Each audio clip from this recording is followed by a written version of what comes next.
وما خلقنا السماء والأرض وما بينهما باطلا ذلك ظن الذين كفروا فويل للذين كفروا من النار أم نجعل الذين آمنوا وعملوا الصالحات كالمفسدين في الأرض أم نجعل المتقين كالفجار كتاب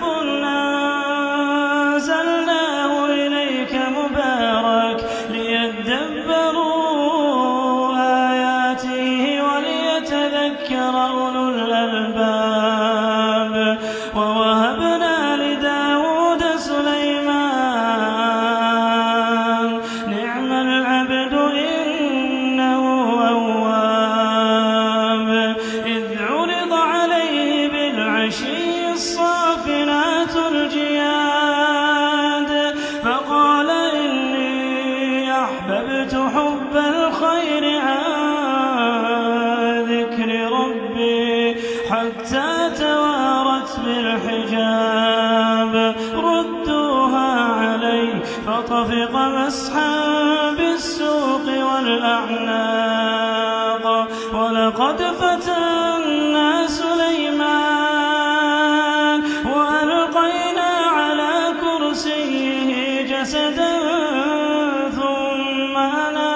أناب قال رب اغفر لي وهب لي ملكا لا ينبغي لأحد من بعدي إنك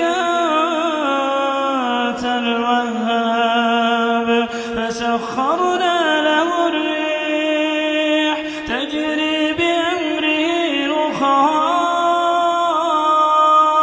رخاء حيث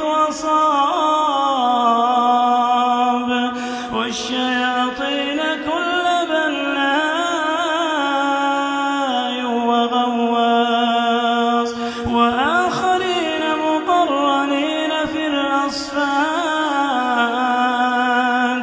هذا عطاؤنا